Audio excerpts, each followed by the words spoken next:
Welcome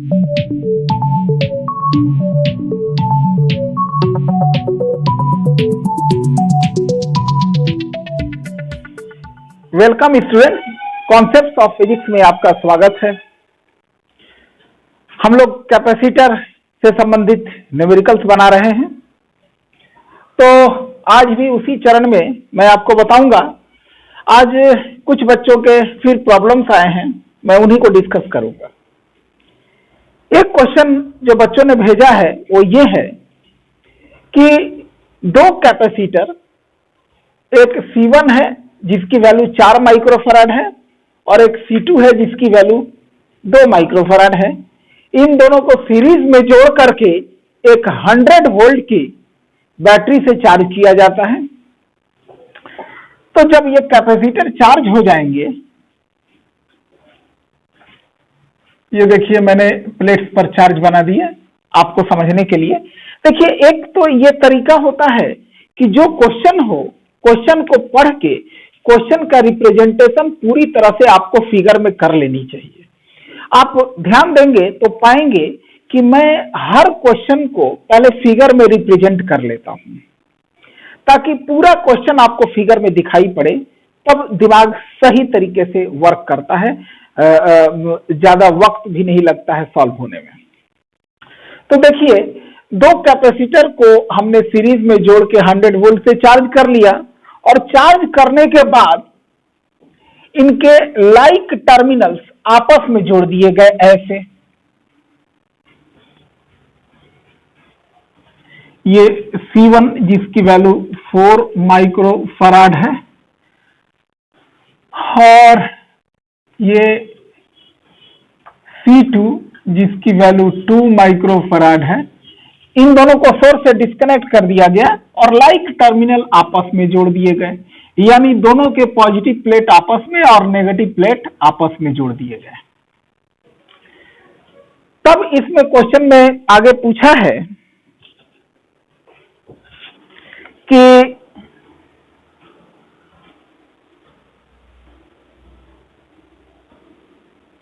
find the charge on each capacitor. Like terminals आपस में जोड़ने के बाद find the charge on each capacitor, यानी अब दोनों कैपेसिटर पे कितना कितना चार्ज है ये कैलकुलेट करना है। तो सबसे पहले देखिए, यहां पर हम लोग क्या करेंगे कि दोनों कैपेसिटर का चार्ज पता करेंगे। तो हालांकि ये सीरीज कॉम्बिनेशन है, तो सीरीज कॉम्बिनेशन में जो टोटल चार्ज चलेगा वही चार्ज इस पर भी आएगा। मान लीजिए बैटरी से कितना चार्ज चला, Q, तो इस कैपेसिटर को भी चार्ज Q ही मिलेगा और इस कैपेसिटर को भी चार्ज Q ही मिलेगा। लेकिन चार्ज को यहां बनाता हूं, चार्ज Q मिलेगा और इसको भी चार्ज Q मिलेगा, लेकिन ये पोटेंशियल दोनों में डिवाइड हो जाएगा। इस कैपेसिटर पे पोटेंशियल डिफरेंस V1 और इस पे पोटेंशियल डिफरेंस V2। खैर, देखते हैं हमें किसकी जरूरत पड़ती है किसकी नहीं। तो सबसे पहले टोटल कैपेसिटेंस लाते हैं। टोटल कैपेसिटेंस या equivalent capacitance 1/C is equal to 1/C1 plus 1/C2। इसको सॉल्व कर लेते हैं। 1/4 प्लस 1/2, ये हो गया आपका 3/4। तो 1/C की वैल्यू 3/4 आई, तो C की वैल्यू हो गई 4/3 और यूनिट माइक्रोफैराड चल रहा है तो वही माइक्रोफैराड दे देंगे। अब देखिए टोटल कैपेसिटेंस आ गया, तो टोटल चार्ज पता कर लीजिए, यही चार्ज तो दोनों पर है। तो Q इज इक्वल टू, यानी टोटल यानी charge supplied by the source, या यह भी लिख सकते हैं charge on each capacitor. Q is equal to, तो टोटल चार्ज Q चला है, टोटल कैपेसिटेंस C है और टोटल वोल्टेज V है। तो C की वैल्यू आया है 4/3 माइक्रो और वोल्टेज है 100 वोल्ट। तो ये हो गया आपका चार्ज आ गया 400/3 माइक्रो कूलम। अब यही चार्ज दोनों पर है, तो दोनों पर चार्ज है, तो अब जोड़ने के बाद अब देखेंगे कि इसके प्लेट्स पर कॉमन पोटेंशियल वी डैश कितना आता है। तो पहले तो देख लीजिए, इसका कैपेसिटेंस हमने बताया था कि अब ये पैरेलल में कनेक्टेड माने जाएंगे, तो C is equal to C1 plus C2, और C1 C2 की वैल्यू डालें 4 प्लस 2, तो ये हो गया आपका 6 माइक्रो फराड। टोटल कैपेसिटेंस आ गया। तो common potential V dash is equal to Q by C, तो total charge Q by C। तो अभी देखिए टोटल चार्ज, बल्कि पहले दिखा दीजिए total charge.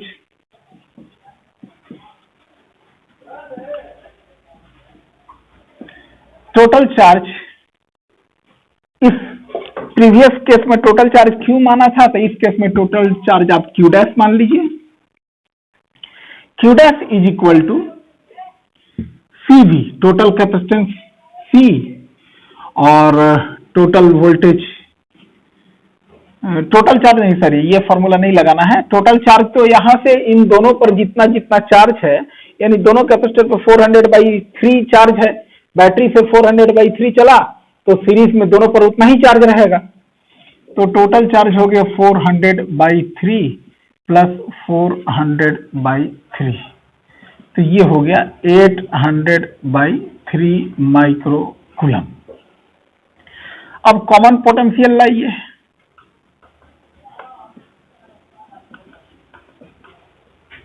Common potential V dash is equal to Q dash by C।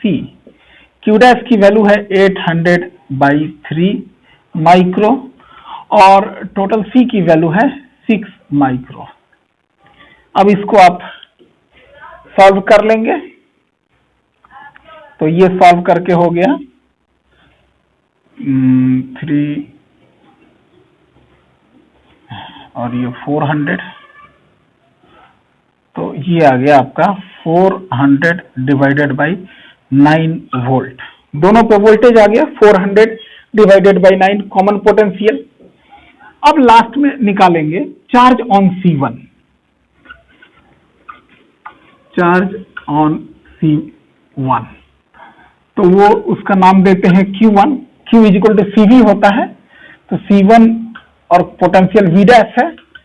C1 की value कितनी है 4 माइक्रो, और V डैश की वैल्यू हम लोगों ने लाया है 400/9,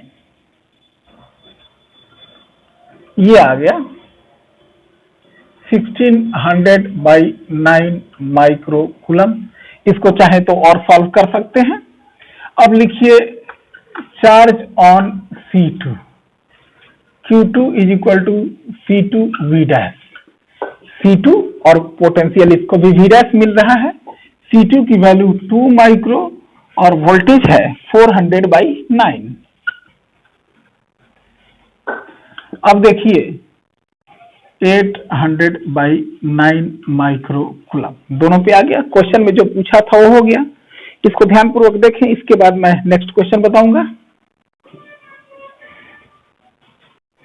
अब देखिए अगला क्वेश्चन आया है, जो बच्चों ने पूछा है कि एक कैपेसिटर C1, इसकी कैपेसिटी नहीं पता है, तो हमने मान लिया है C1, यानी एक कैपेसिटर C1 जिसको चार्ज किया गया जाता है 40 वोल्ट से, और चार्ज करने के बाद इसको, इस कैपेसिटर C1 को बैटरी से डिस्कनेक्ट कर दिया जाता है, और एक दूसरा अनचार्ज्ड कैपेसिटर C2 जिसकी कैपेसिटी है 10 फराड, उसके साथ जोड़ दिया जाता है। तो अब इनका कॉमन पोटेंशियल 25 वोल्ट हो जाता है। तो क्वेश्चन में कहा है कि find the value of capacitor C1। अब देखिए इसको कैसे फाइंड करेंगे। सबसे पहले तो वही काम करेंगे कि C1 पर चार्ज निकालेंगे। Q is equal to C1V, और C1 की वैल्यू तो पता नहीं है, और वोल्टेज है 40, तो 40C, यानी कि इस कैपेसिटर पर चार्ज आ गया 40C। अब इसको चार्ज करने के बाद एक दूसरे कैपेसिटर के साथ जोड़ दिया गया 10 फराड के। तो चार्ज तो देखिए इस पर चार्ज आया था 40C, तो यहां इस पर 40C चार्ज जो है और इस पर कोई चार्ज नहीं है, ये अनचार्ज है, तो इस कॉम्बिनेशन का टोटल चार्ज उतना ही रहेगा। Total charge of combination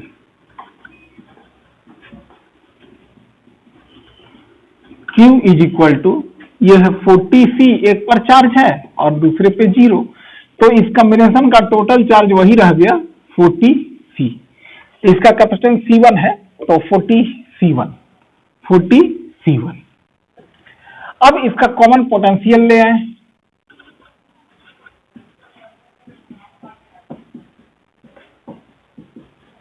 common potential V dash is equal to Q by C, तो इस कॉम्बिनेशन का टोटल चार्ज Q है और total capacitance C1 plus C2 हो गया, क्योंकि ये पैरेलल कहलाता है। तो यहां देखिए आपको V डैश की वैल्यू पता है, V डैश की वैल्यू है 40C1 और Q की वैल्यू, V डैश की वैल्यू कितनी है 25 वोल्ट और Q की वैल्यू है 40C1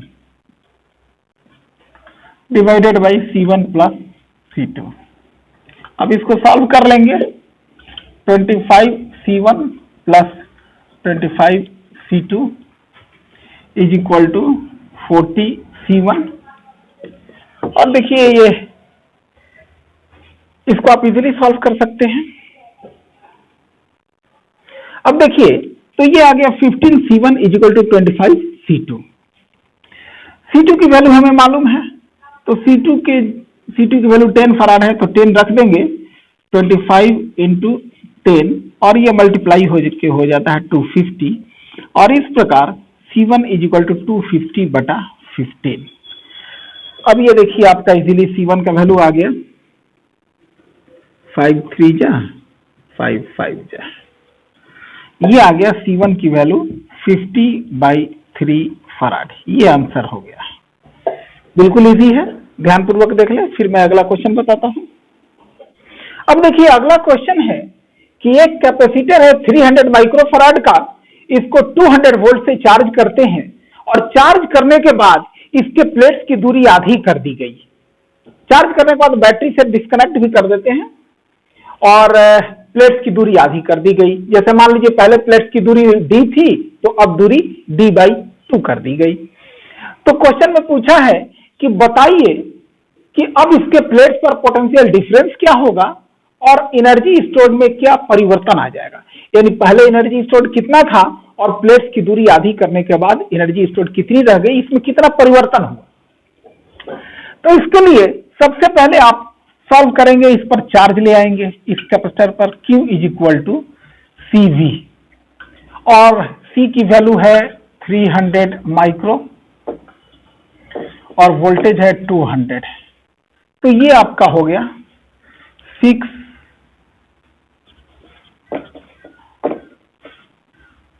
और माइक्रो कूलम।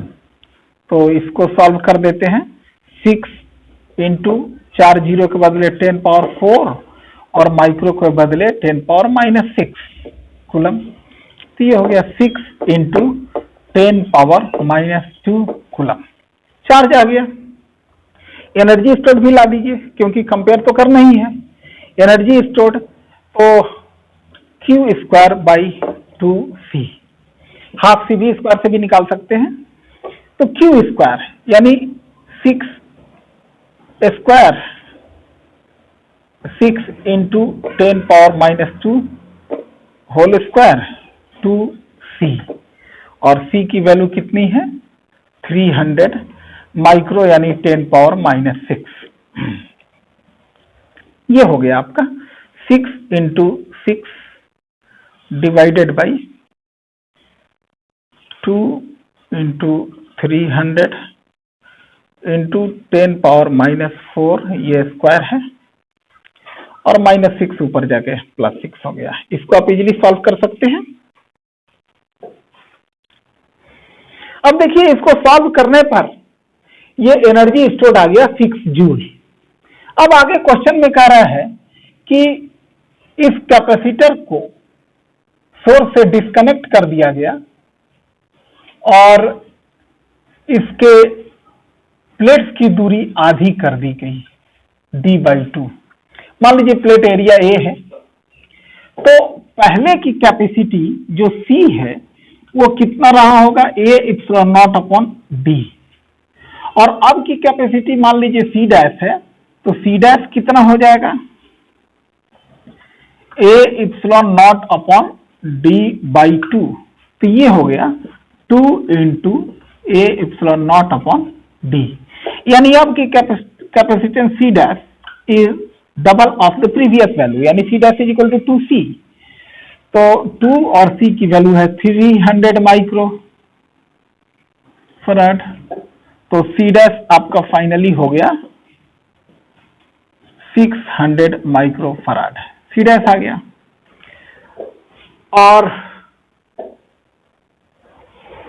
चार्ज उतना ही रहेगा क्योंकि सोर्स से डिस्कनेक्ट कर देंगे तो चार्ज चेंज नहीं होगा। अब इसका पोटेंशियल, दोनों प्लेट्स का पोटेंशियल डिफरेंस ले आना है, यानी V dash is equal to Q/C dash. तो Q तो उतना ही रहेगा जितना पहले था, वो है 6 इंटू 10⁻⁻², यहां देख रहे हैं आप। और C डैश अब पहले से दोगुना हो गया है, 600 माइक्रोफराड। तो ये हो गया 10⁻², और ये हो गया 10⁻²। ये 6 के बदले तो 6 तो कैंसिल हो गया, 100 बचा, यानी 10⁻² और माइक्रो के बदले 10⁻⁻6। ध्यान दीजिएगा। तो ये आ गया आपका 10⁻², और ये भी ऊपर जाकर -2 और -6 आकर +6 हो गया। अब कुछ नहीं है तो 1 लगा दीजिए। तो 1 इंटू 10⁻²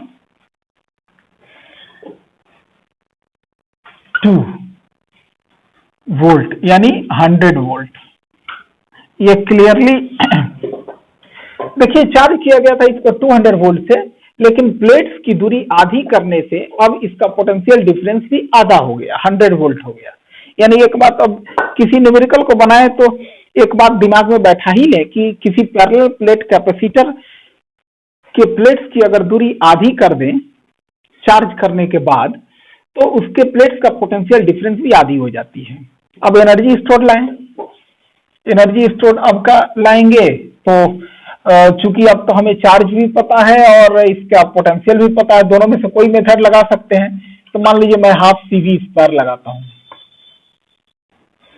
तो ये एनर्जी स्टोर्ड आ गया हाफ, और अब की capacity C dash is equal to है 600 माइक्रो, और पोटेंशियल है 100 वोल्ट। तो 100 है यानी 10⁻+2, और स्क्वायर करेंगे तो 10⁻4 हो गया। तो ये आगे आपका 300 है, तो 3 इंटू 10⁻+2, माइक्रो के बदले -6 और 10⁻+4। तो ये सॉल्व होके हो गया 3 जूल। यानी ध्यान दीजिए, पहले का एनर्जी स्टोर्ड इसमें था 6 जूल, अब का एनर्जी स्टोर्ड है 3 जूल। तो लिखेंगे hence the change in energy stored is change in energy stored।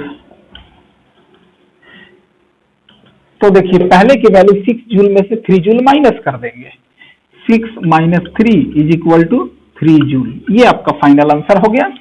यानी क्वेश्चन में दो चीज पूछा था कि अब इसके प्लेट्स का पोटेंशियल डिफरेंस क्या होगा, वो हमने ला दिया है 100 वोल्ट, और इसके एनर्जी स्टोर में क्या चेंजिंग हुआ, तो हमने ला दिया 3 जूल। आज इस प्रकार के न्यूमेरिकल्स आप बनाएंगे। अब तक मैंने बहुत सारे कई तरह के न्यूमेरिकल आपको बताया, और कुछ प्रॉब्लम अगर आपको आता है इस टाइप के क्वेश्चंस में, तो मेरे व्हाट्सएप नंबर पे आप सेंड करेंगे, मैं उसका जवाब जरूर दूंगा। धन्यवाद।